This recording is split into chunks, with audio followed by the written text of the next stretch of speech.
the information online nowadays on how to work out, build muscle, lose body fat, I feel like the general knowledge base of the average lifter has drastically improved over the past 5 years. Yet, there are still a lot of lingering fitness myths that even some of your most beloved fitness creators think are true. With that said, whether you're just starting out or just never taking the time to dive into the complete iceberg that is fitness, here is a thorough, potent, yet short list of the worst fitness mistakes every lifter makes. There's 4 of them, so let's buckle in.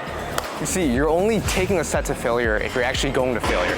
Now, this may seem very obvious, but I bet a lot of you guys are actually guilty of doing this. Now, I'm not saying that you need to go to failure every single set. If it's unsafe, then obviously you should stop early, but I do recommend training to failure somewhat often because it ensures that your gauge of effort level is actually accurate. You don't want to be completing a set and being like, all right, yeah, that was like RIR1, when in reality you could have done like 5 more reps. And the only way you're gonna know that for sure is if you actually take these sets all the way to failure. I think you get the point now. And by the way, that is a super common thing that happens at pretty much every single level. People tend to lean on the side of underestimating their effort levels, and that is why training to failure is almost like an insurance policy against that.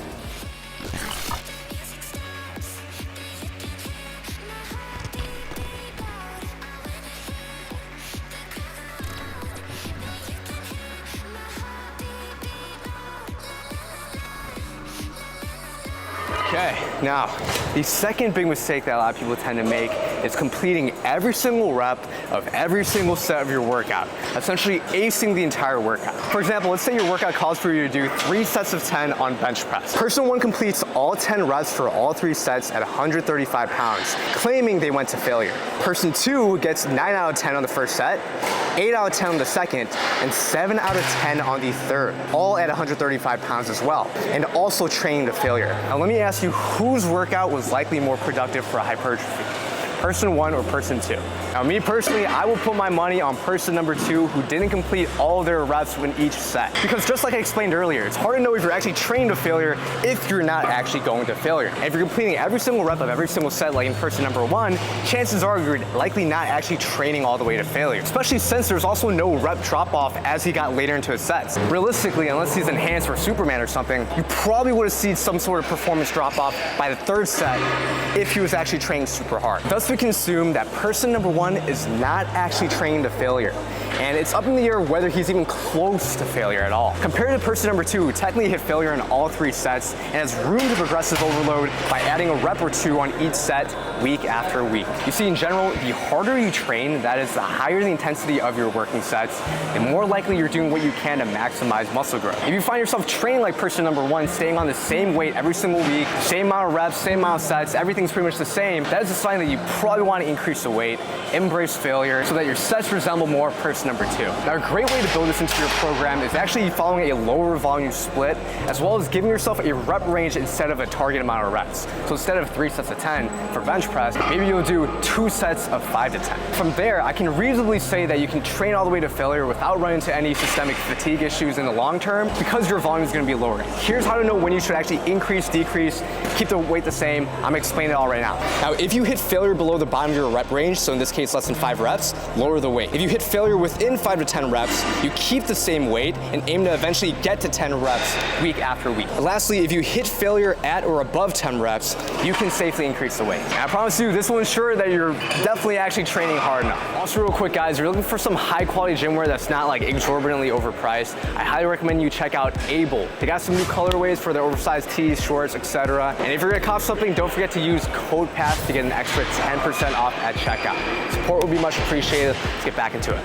Now the third mistake, shifting away from workout mistakes, moving more toward the dieting end of things, is thinking that your diet is more important for muscle growth than it actually is. Let me explain. Simply put, you cannot eat your way towards muscle growth. If you're just eating without actually providing the stimulus, aka resistance training, either through lifting weights or calisthenics, you're simply just gonna be gaining fat. Now to use an analogy to make this make intuitive sense, think of muscle growth as a fire, okay?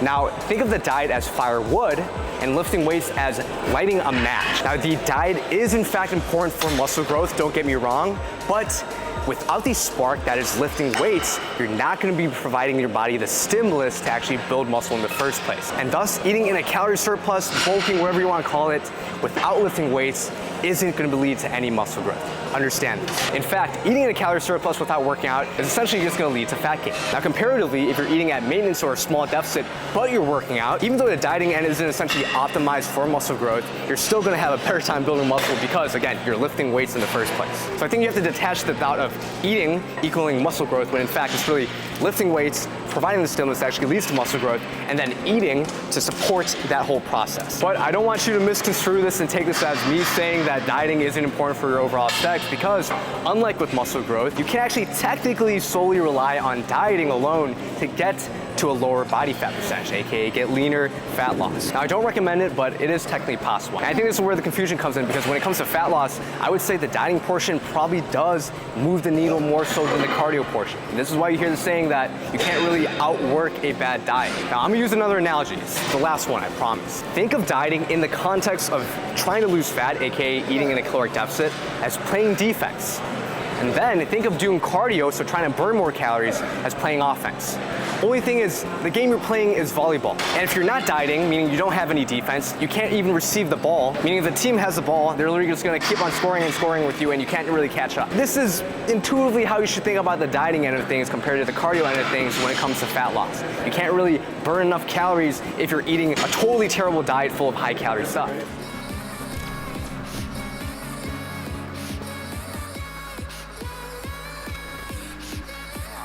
The last and final mistake that everyone probably makes at one point in time, thinking they should bulk when in reality they probably should be body recomp or cutting. And I know I'm probably gonna get some backlash for saying that, and of course it ultimately depends on your goals, but I highly recommend you complete this entire segment before you actually come to a conclusion. Hear me out, this quite possibly can save your fitness journey. Now, if you're trying to maximize muscle growth, then of course a bulk is probably gonna be your best option. However, it does come at a cost, and that is excessive fat gain, as well as potentially worse biomarkers, aka it might actually be bad for your long-term health, depending on where you're currently at. Now, luckily, the most common goal for normal lifters, I'm gonna call it, so excluding competitive bodybuilders and competitive powerlifters, is to look something like this over this.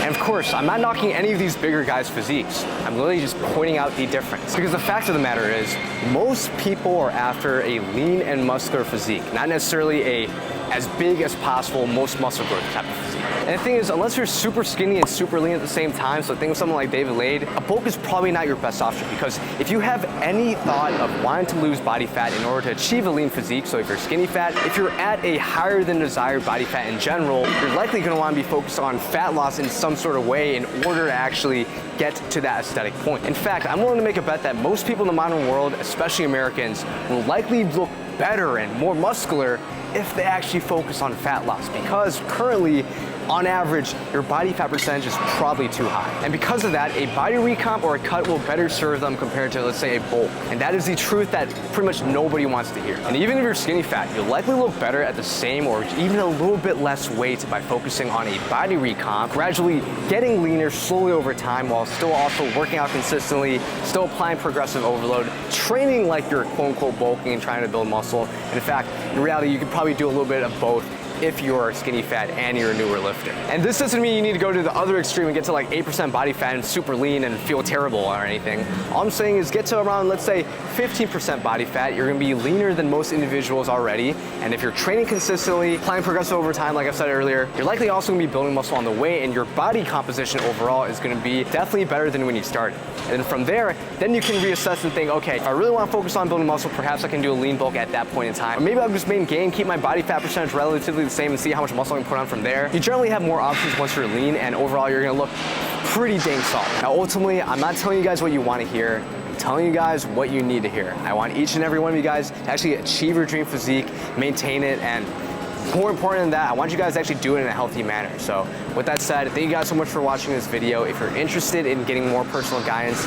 consider applying my one-on-one fitness coaching program, where I've helped hundreds of people actually transform their physique in a sustainable, healthy way. Because at the end of the day, once you achieve your dream physique, you're gonna have to maintain it. So doing it sustainably is super important. But with that said, if you're interested, find the link in the description.